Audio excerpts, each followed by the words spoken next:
is Tuesday, so we are back here on NFL Daily. I am Tom Downey, producer Aiden behind the scenes for his first live NFL show. We're going to break down all the latest around the NFL news, rumors, mailbag, some preseason reaction, and some injury updates, which are certainly into the red flag category. That begins with the Matthew Stafford back injury, which we had mentioned previously kind of early on in camp, like, this is maybe something to monitor, like it's a back with the quarterback. That's not a good sign.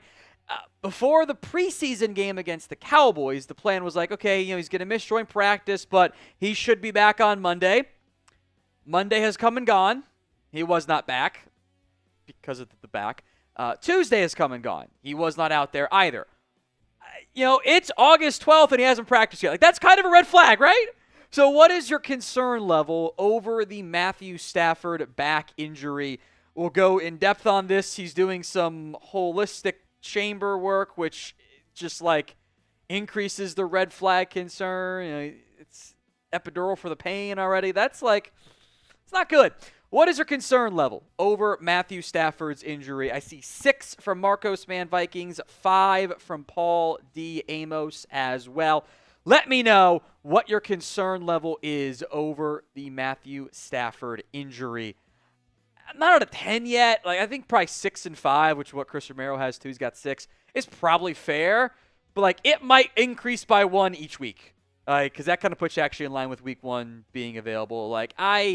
He's 37 years old, and your back typically doesn't get any better at age 36. So there's a lot of red flags for me on that front. So what is your concern level over the Matthew Stafford injury? Let me know in the comments of today's show. We'll also talk Tyreek Hill. With those trade rumors somehow now back, it's crazy how we've come full circle on these. What is the percent chance the Dolphins end up trading Tyreek Hill? I see 30% for Marcos Man Vikings. I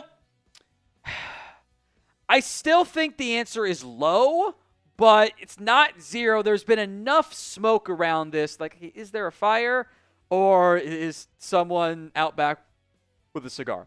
Let me know in the comments the percent chance. See 60% from Paul, 10% as well. Let me know what the percent chance is the Dolphins end up trading Tyreek Hill. We will also spend time on Shedeur Sanders because, unfortunately, the way it works with a player like this, you kind of saw it with Tim Tebow, for example, too, which was really annoying. Even Colin Kaepernick on a different level. It's either end of the spectrum. He's either a god or he's terrible. There's not nearly enough, I would argue, nuanced conversation on Shedeur and the expectations that we should have for a guy that was so good at Colorado but was also a 5th-round pick and has last name Shedeur and is a backup right now in Cleveland, and it was the preseason. So I want you guys to grade Shedeur's performance. A, B, C, D, or F. Let me know in the comments section of today's show. Right now at the pinned poll where that voting is going on, 34% say A, 47% say B, 13% say C, 6% say D/F. I think the B's winning is probably fair. Also, it's how majority rule works anyway. So get your votes in. We'll go a little bit more in depth on this with some of the advanced numbers and overall thoughts. And, we're not going to do the he was being set up to fail narrative because that was stupid. Come on, let's be serious here. Grade his performance, though. A, B, C, D, or F. And, factor in the fact that it's a preseason game. That's part of this. So will the Jets, nice title there, Aiden, I like that one up there. Will the Jets end up trading Breece Hall? This rumor is back again. Kind of questionable on the sourcing. I'll explain why later on in today's show. We'll do a whole trade rumor segment on today's video. Will the Jets end up trading Breece Hall? Y for yes, N for no. Let me know in the comment section of today's show. Jonathan, Marcos, Man, Paul, all typing in their N's for no. I agree on that front. I at least not right now. I think you could revisit the conversation come trade deadline time, but I think that's kind of not wish casting, but we're kind of deviating towards it at least a little bit. Simplistic Grace, Chris Romero also typing in N4. No. All right, if you are excited for the 2025 NFL season as we get closer and closer to being truly back and not just preseason back, there's levels to this, so to speak. If you are excited, show it by liking today's video for me right now. Not that far away from the 50% like ratio. Help us get there. Coming up on today's live NFL Daily, mostly news, some rumors we'll discuss here as well. A mailbag, 2 ways to get in on the show. You can use hashtag NFL. I think I saw a fantasy question in there. Feel free to have the fantasy questions too. Just use the hashtag NFL. That was directed towards, who had the question? Chris. Chris had some questions in there. Got to use the hashtag NFL, or else producer Aiden actually cannot find your question. Super Chat means you are getting on the show no matter what. And we'll run through some NFL trade rumors here live on NFL Daily. All set, Aiden? Let's dive into it then here on Chat Sports.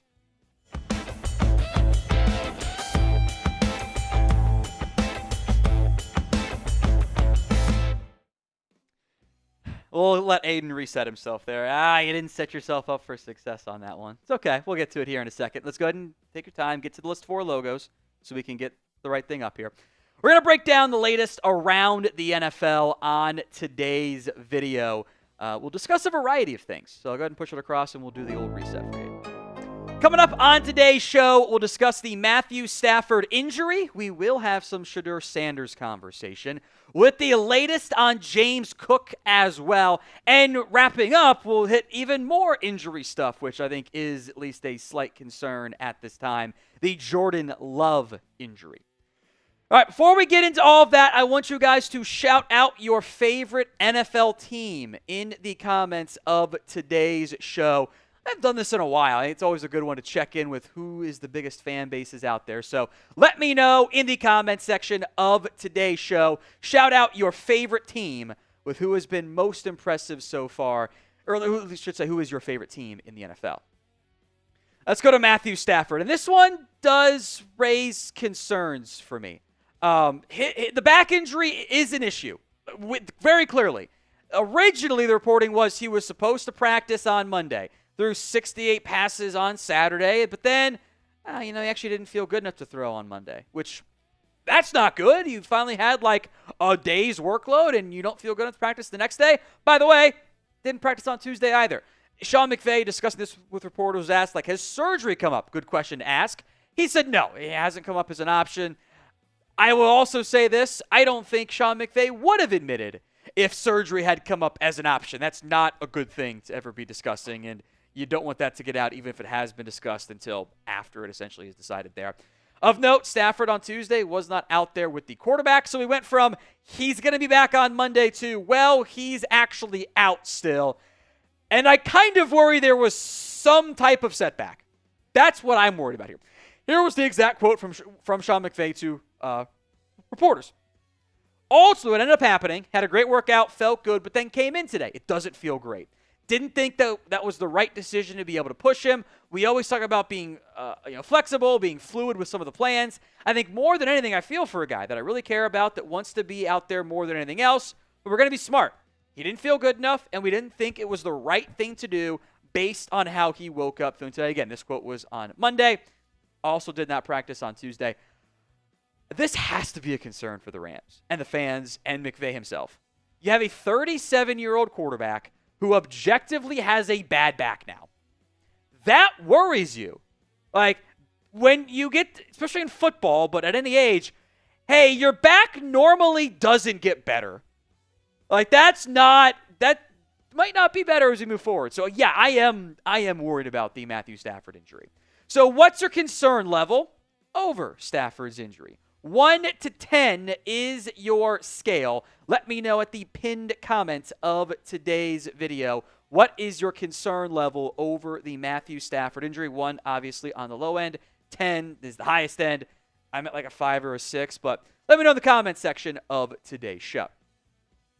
Let's discuss the Shedeur Sanders performance, even though this conversation always gets pushed to the extremes one way or the other. Overall, relative to expectations of a 5th-round pick in the preseason with backups really only playing. Carolina played their starting offense a little bit. We should always have the proper context here. Relative to all of that, I thought he played pretty well. Now the question becomes, okay, what's next? How does he improve upon what he did? Where does the overall quarterback battle sit?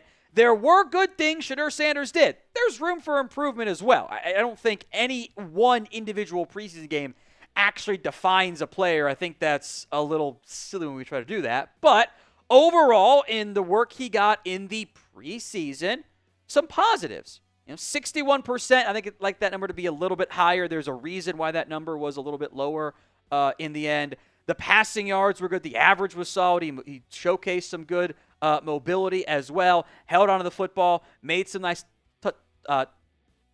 touchdown plays in the red zone.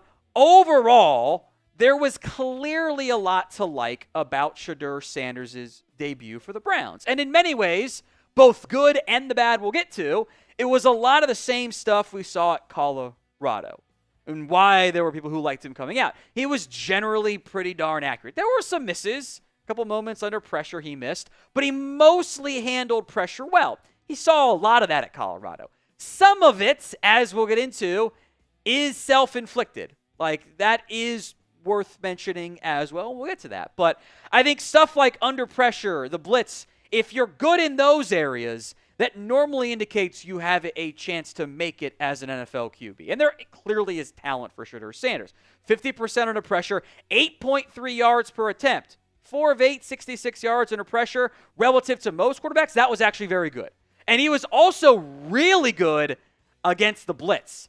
When blitzed, he was 6 of 7, 62 yards, 8.9 yards per attempt, both touchdowns. Oftentimes, you see some quarterbacks wilt under pressure, wilt when there's blitzes in front of them. And if you can handle that stuff, again, not always, but can indicate some success in general in the NFL. We'll get to some of the downsides from Shedeur's performance because there is stuff to improve on. How would you grade it? A, B, C, D, or F? Let me know in the comment section of today's show. How would you grade the Shedeur Sanders performance? Now, look, I think overall, it was good. That doesn't mean it was perfect or that he's suddenly a top 10 quarterback. I don't think anyone's actually making that argument. But this is a good first step in the preseason process for Shedeur Sanders. And look, the number one area he's got to work on, and it was true at his time with his time in Colorado, the ball's got to get out faster. And this is how he kind of gets himself into trouble at times when he holds the ball too long, misses the initial read or doesn't pull the trigger on it fast enough. When he plays on time, he's super accurate. He doesn't always play on time. His average time to throw in the first game of the preseason was 3.48 seconds. Now, if you had at least 8 dropbacks, so I'm kind of trying to take out there were some guys played 5 snaps. One of them was a runaround scramble. Let's just try to eliminate that figure. Was the most among all NFL QBs. And, that would have been the longest in the NFL last year. Ball's got to get out faster. What does that mean for him as the Browns move forward? I still think Joe Flacco is going to be the starter. He is the stable veteran mentor. He was the one smiling on the sidelines when Shedeur was making plays. Kenny Pickett is still a little bit banged up. Dylan Gabriel is closer to being fully back. Look, the Browns invested more in Dylan Gabriel. That will not be ignored. But I think relative to what we saw in the first preseason game, obviously Gabriel did not play. What we saw in college, I think Shedeur is more intriguing. The setup to fail narrative that was suggested by big media, I think was stupid, frankly. He's set up to fail with the starters, but the starters weren't playing. He's playing with other backups he's gotten work with. What are we doing out here? There's no grand conspiracy, as I've also seen out there, to teach Shedeur a lesson or some stupid. That's how football works sometimes. If you didn't interview well, you're not going to get the job. That happens. That's how football is, frankly. I think Joe Flacco still starts week 1. I think that is the most likely outcome here. I kind of don't want the Browns to do the Kenny Pickett experiment, period, because I've seen that experiment and it's bad. I would rather see Shedeur than Dylan Gabriel. I kind of think in the end there's a good chance we see both of those players. Gabriel's going to get his chance in the preseason too. And I think how those guys practice, of course, is so impactful as well. But for like step one of the games, it was a good first step for Shedeur. NFL hoodies are on sale. Chatsports.com/NFL hoodie. They were $55. Now they are just $33. Variety of different hoodies for different teams, etc. Link will be in the comment section and the description of today's show. That's chatsports.com/NFL hoodie. Let's hit some more quarterback injury news here. Jordan Love undergoing surgery for a ligament issue in his left thumb. Better than the right thumb. The Packers reportedly think he's got a chance to return for week 1. Heck, maybe he's back as soon as next week, which, cool, good. This, for me, is not as concerning as the Matthew Stafford side of it, but I am worried about him being able to stay healthy. Like, this has been an issue before, and when you're young and consistently finding ways to get banged up, fair or not, I do get concerned that this is going to be a continual thing for Jordan Love, who, when he's on the best version of his game, he's really impressive. But I think you need to have a lot more of that on a consistent basis. Now, if you want even more NFL news, rumors, trades, updates, mailbags, everything else in between, you've come to the right spot. Hit that sub button so you don't miss out. YouTube.com/chatsportstv. One other news item. Again, I told you it was mostly news updates today. James Cook, interesting developments here. He ended his hold-in at Bills training camp after about 9 days and returned to practice, which I think is a good thing for the Bills and everybody involved there. Sean McDermott said that things have changed. He did not say what those things are, and maybe he literally meant things was just the status of James Cook. I'm not totally sure.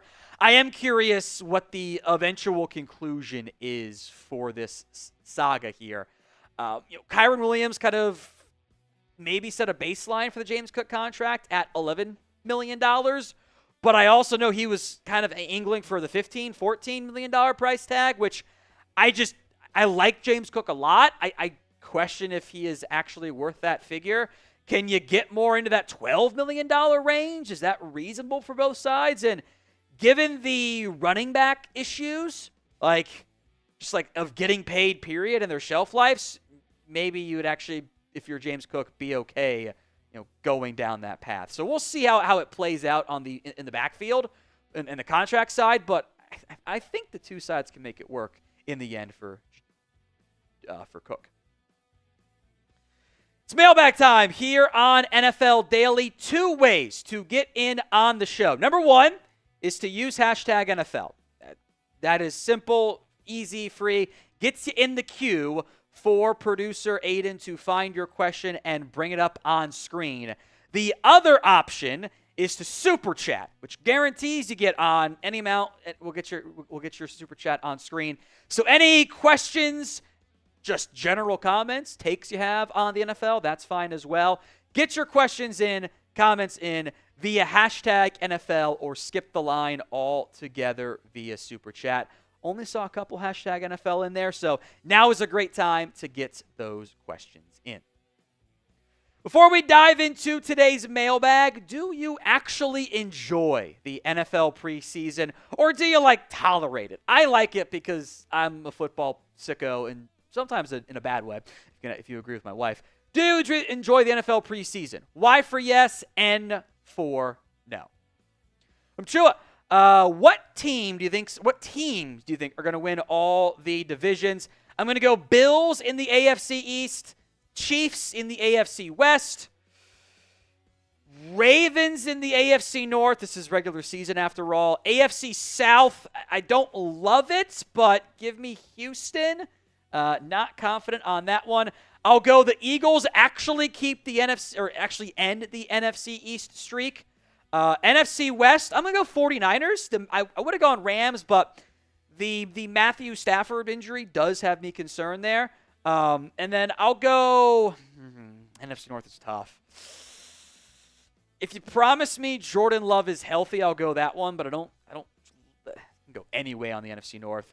And then I'll ride with the Bucs still in the NFC South.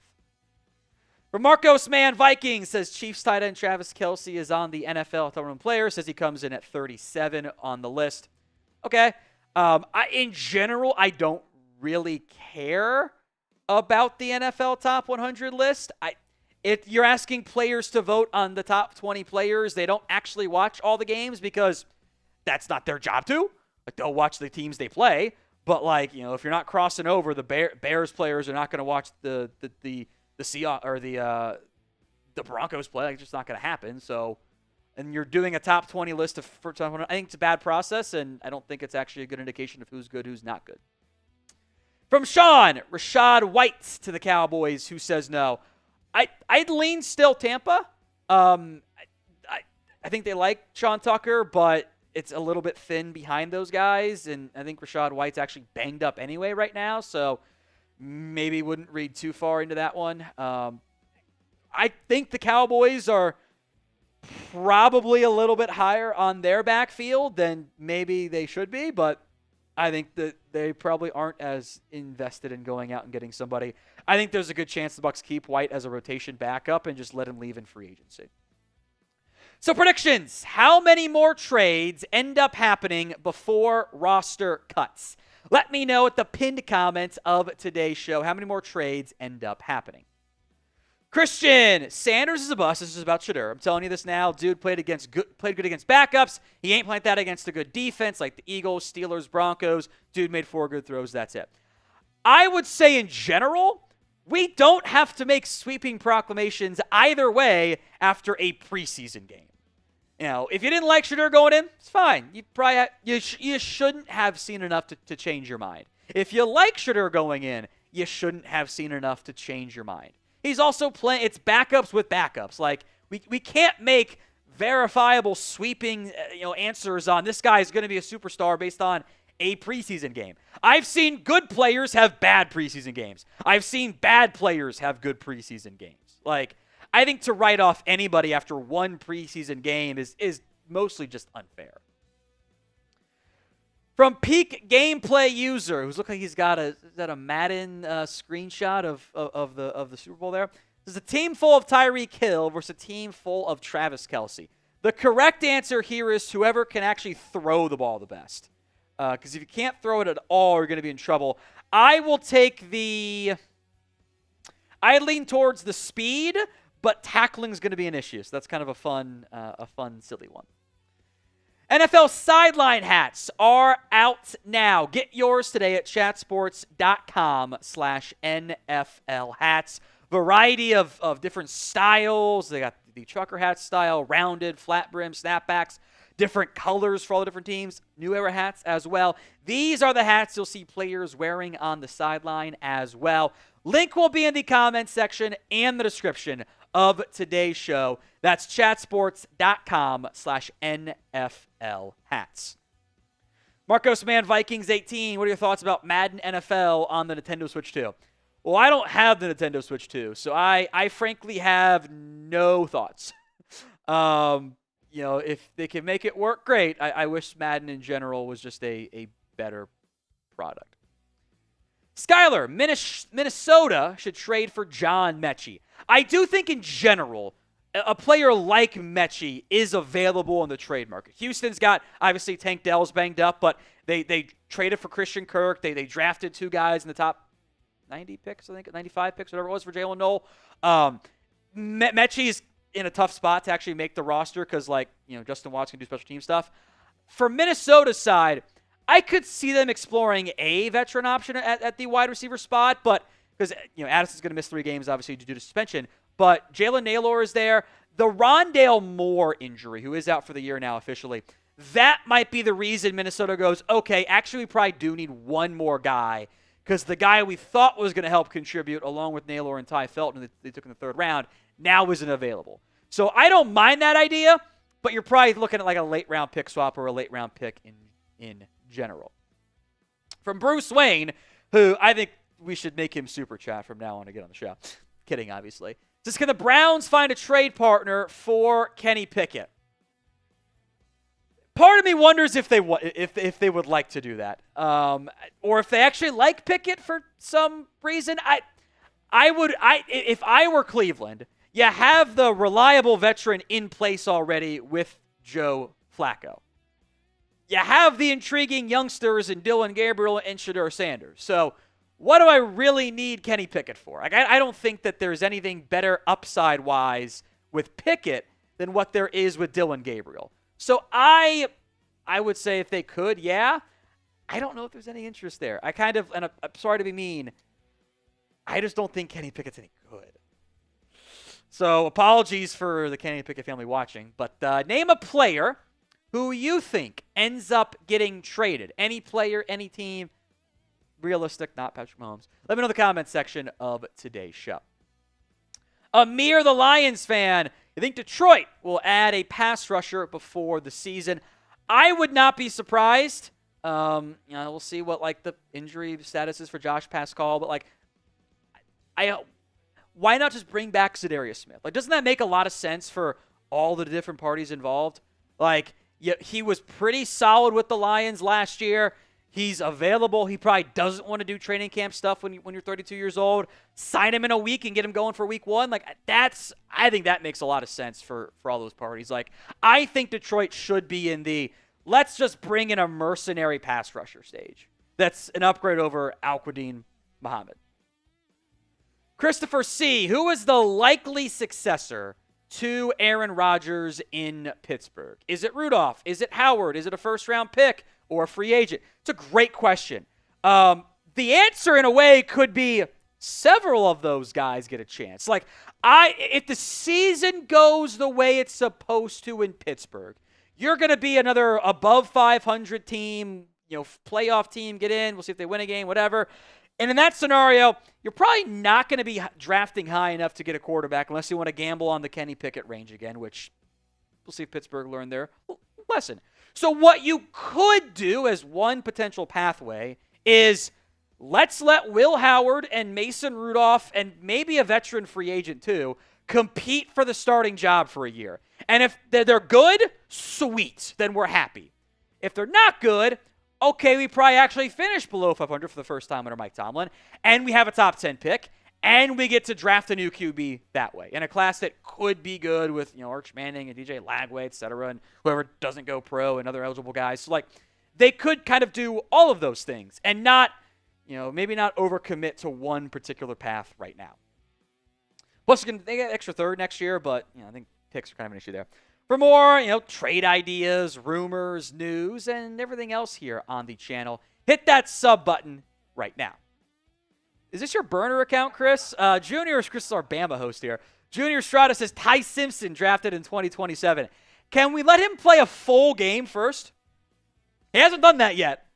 At least not good for a full game. I don't know. He's always going to be Bama starter. Let's see how the year plays out, and then we can discuss him as what his overall NFL future looks like. Chris Romero, help! In a Dynasty Superflex League, 2QB, would you trade Jaden Daniels for Bijan in a late 2026 first? My other QBs are Baker and Mahomes, and my running backs are Chase Brown, Connor, Pollard, and Keaton. So I would not. Ironically, my Dynasty team has Baker Mayfield and Patrick Mahomes as well. So it's kind of funny how that turns out. Have a radical take of if you wait a year and let things play out with let's see how Daniels is and if he can avoid the sophomore slump, and if Baker doesn't take a step back with Liam Cohen gone, you could actually maybe shot Mahomes. If that offense does not get going, you might be able to get an even bigger package back for a fantasy-wise hasn't been as productive, which is frustrating for me as an owner. If you want to trade one no matter what, I would trade Baker instead. I think the upside of Jaden Daniels being a top 3 fantasy quarterback every year for the next 10 years or even just 7 years, I'm not trading that for a very good running back, but has maybe a shelf life of 5, 6, 7 years and a late first ends up being a okay wide receiver. So I think your backs are fine. I might just profit with the quarterback room unless somebody blows you out of the water. Jackson Cartwright, if Matt Stafford's back stays messed up, Kirk Cousins trade. Well, we know he fits the offense, given the Kevin O'Connell-McVay overlap. I'll throw this out there. if Stafford's back is effed and it's over for him, I think the Rams just play Jimmy Garoppolo and see what happens. The Rams have kind of positioned themselves to potentially be a go-get-a first-round QB in the next year guy. They've got their own first-round pick. They've got the Falcons' first-round pick. And if any of those picks end up being top 10, they've got ammunition to move up if they want to. And I would trust McVay to draft the next good young QB. So I don't know if they would go trade assets for Kirk Cousins. They just might, let themselves be mediocre and kind of do a very quick turnaround because they're not Team F them picks right now. So predictions, will Kirk Cousins be traded this year? T for he gets traded, K for he is kept for at least the time being. Let me know in the comment section of today's show. Christopher C., who is a current projected day 2 quarterback that'll raise his stock to become a first rounder. So I am going to exempt from this conversation Garrett Nussmeier, Cade Klubnik, Lenore Sellers, Drew Aller, and probably just those are kind of consistently mocked in round 1, so I don't want them to be in this conversation, even though they might not be round 1 guys. So a couple names to monitor. And this one, I almost put him in there. Fernando Mendoza has a lot of fans in the scouting community. It's the Indiana quarterback. We'll see if he can take that step forward. I would look at some of like the chaos merchants, I call them, in the quarterback room, which is, for me, John Mateer, if we can ignore the Venmo gambling stuff, at Oklahoma, and Sam Levitt out of Arizona State. The traits are intriguing, especially with Mateer, who's a really good athlete.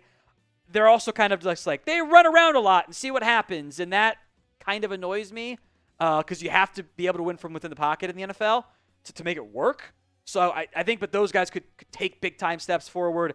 I feel like we're about 4 games into the year from Talon Green also getting Anthony Richardson comps. That's the Arkansas quarterback. I wouldn't be totally shocked if that one happens. Deep down the list, how about Aiden Childs from Michigan State? I think that there is some actual quarterback stuff that he does kind of decently, but haven't seen happen on a consistent basis quite yet. All right, how many preseason games will you watch this week? Is it 1? Is it 0? Let me know in the comments of today's show. Sip some of my water here. How many preseason games will you guys watch? See, 8, which I don't know if that was actually in reference to that or if it was something different there. So how many of those games will you guys end up watching this week? See, 8 from John Himbert. I'm going to watch a couple because I have no life, and the condensed versions are super fun too because as long as you don't need some of the replays, you're okay there. So how many preseason games will you guys watch? 1, 4. Keep the comments coming, and we'll move to the final section of today's live show. We're talking trade rumors today on NFL Daily. We're going to discuss latest on Mr. Big Neck, Tyreek Hill, Micah Parsons, Terry McLaurin, and Breece Hall, all coming up here on NFL Daily. If you want even more NFL YouTube videos, like this one. That way it's more likely to be shown in your feed, shown to other people, and lets us continue to keep the lights on here at Chat Sports. So help us out by liking today's video. Let's begin with Tyreek Hill. ESPN's Jeremy Fowler blame/credit for this latest round of trade rumors. He got them going with this comment he made on, I think it was Get Up. No, it's NFL Live, excuse me. Fowler said, his status is uncertain now with an oblique injury. As for when he gets back in lineup, is still up in the air. Right now, I have talked to a few teams that are at least monitoring his future a little bit. Could he be a potential trade target? Now, I know the Dolphins earlier this summer were telling teams, no, we're not trading Tyreek Hill, but they just, wonder, is he going to be available? It could be wishful thinking. Maybe they want him to be available. But he's a player that when I bring up the teams and say, who's sort of a trade target you're watching, they bring up Tyreek Hill. So we'll see. He's a big option for Tua, and that'd be a major move if they did move away from him. Ignoring the issues with Miami being willing to trade away Tyreek Hill as they kind of have some jobs on the line to an extent, I think there are big issues from other teams' perspectives in potentially acquiring Tyreek Hill. Right now, his cap hit is $28 million. It's a lot of money. That's for the Dolphins. If they were to trade him right now, because we're post-June 1st, they'd save a little under $15 million. That is actually what the new cap hit is as well for teams. But the new cash that team would owe is $27.65 million. So at minimum, you're going to give him $27.65 million to play one season for you. That's a lot. Now, that number kind of gets rolled into 2026, but the new cap hit for the new team in 2026 is almost $40 million. And you'd have $12.68 million in dead money if you did cut him. So it's either 1 year at 27 or we're letting this number get up to, well beyond, 2 years, 50. Like, it just gets really expensive if you want to trade for Tyreek Hill, who always seemingly has something going on with him off the field. There's always something going on with Tyreek Hill. He's a 31-year-old speed-focused wide receiver. You do worry a little bit about the wheels starting to fall off at that age, to where I don't think the trade value would actually be very high if they did move him. So the pinned comment on today's show, what is the % chance the Dolphins actually trade away Tyreek Hill? Let me know in the comment section of today's show, what is the % chance the Dolphins trade away Tyreek Hill? Let's go to Micah Parsons and where things sit on the most notable trade request currently lingering out there. Adam Schefter, saying he didn't really have any update on the Micah contract front. Jeremy Fowler maybe had one. We'll get to that in a little bit too. But here's what Schefter said. He issued his trade request roughly 10 days ago. There has been nothing that has transpired on a new contract since then. Nothing. Now, there was a report out of Dallas that Micah and Jerry had met for 4+ hours that kind of wasn't corroborated by anybody else, which worth mentioning, but not confirming. Schefter also said, there's no deal in sight right now for Micah and the Cowboys, which is true. And the rest was kind of mostly non-updates of like, we got to talk about Micah today, Adam. It's tough for there to be an update if they aren't really negotiating anything. Schefter had hit on some previous ideas, like the Cowboys aren't going to trade him. They don't want to trade him, which, again, if they wanted to, they would have done that months ago. They've got 2 franchise tags if they want to go down that part. Jerry said he wasn't sure if Micah was going to play week 1, but he hadn't talked to Micah by then, so he couldn't know if he was going to play week 1. So it was kind of like technical truth on that front in terms of will they trade him, won't they trade him in the end. So what will the Cowboys do with Micah Parsons? Let me know in the comment section of today's show. T for trade, K for keep. Now, ESPN's Jeremy Fowler has an update here. He said at least 5 to 6 teams would be interested, but a trade is also unlikely because, obviously, right? Here's what Fowler said. I'm told there are at least 5 or 6 teams interested if Dallas was even willing to do it, including possibly in their own division, by the way, Commanders. But Dallas has shown no willingness. The cough was me, by the way, not Fowler's quote. Dallas has shown no willingness to move him. I haven't talked to anybody in Dallas who expects him to be outside of the team this year. When this gets aggregated, the headline is 5 to 6 teams interested, not nobody thinks he's going to get traded, because that doesn't drive as many clicks in the end. We'll mention both because that's what context is. In the end, I've seen this story before for the Cowboys. I saw it with Zeke Elliott. I saw it several times with Dak Prescott. I just saw it last summer with CeeDee Lamb. I think it all plays out the way that it's happened before. The Cowboys get the deal done. They just get it done late and cost themselves millions of dollars. Again, which is how they always do it. And until that doesn't happen on a contract of this type, the Cowboys actually stick to their guns and don't pay him, or they trade somebody like that, I'm not going to change the expectation. In the end, it's just the same old crappy business being done by the Cowboys, and it is a failure on behalf of the organization to not execute it properly. Folks, NFL hoodies are still on sale. They were $55. Now they are $33. All the different NFL teams are available, not just the ones we're showing here today. Get your hoodie at chatsports.com/NFL hoodie. Perfect as we get closer and closer to the return to fall. That link will be in the comment section. and the description of today's show. That's chatsports.com/NFL hoodie. How about the Scary Terry updates here? This is the other notable trade request pending out there, ignored by others. This remains in a holding pattern as well. He was seen Tuesday, by the way, talking to GM Adam Peters. Might not mean anything, but is worth mentioning.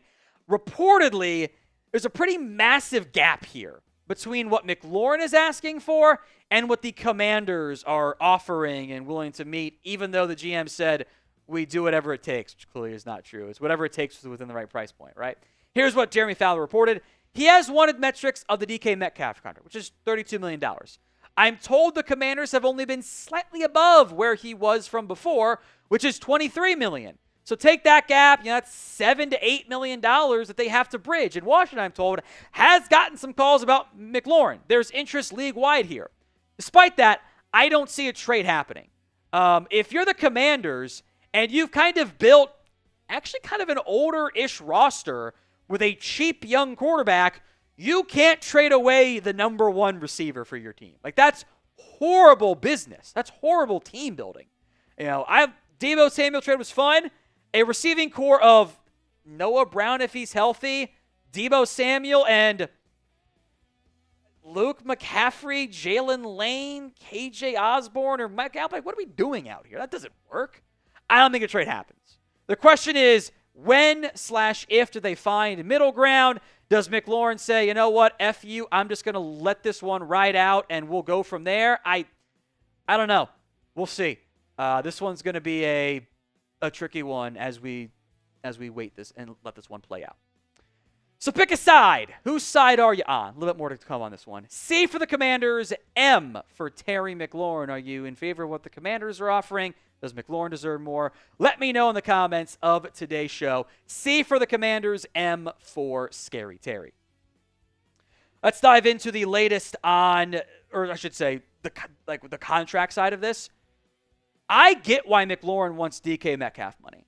He has been just as good, if not better. Their numbers are extremely similar over the course of their career. Now, the difference is McLaurin's a couple years older because he was an older prospect coming out. Metcalf was a younger prospect coming out. So McLaurin is older. The Courtland Sutton contract, I think, is also a negative factor here because Sutton did not get very much money.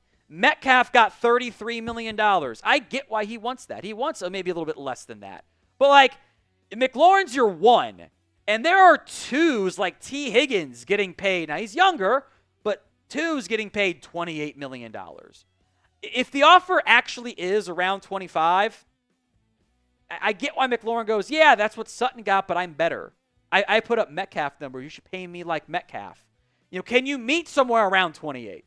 I think that's actually reasonably fair if they can find a way to balance that out. We'll be live every week here on NFL Daily on Tuesdays. So if you haven't already, hit that sub button, youtube.com/chatsportstv for more NFL updates.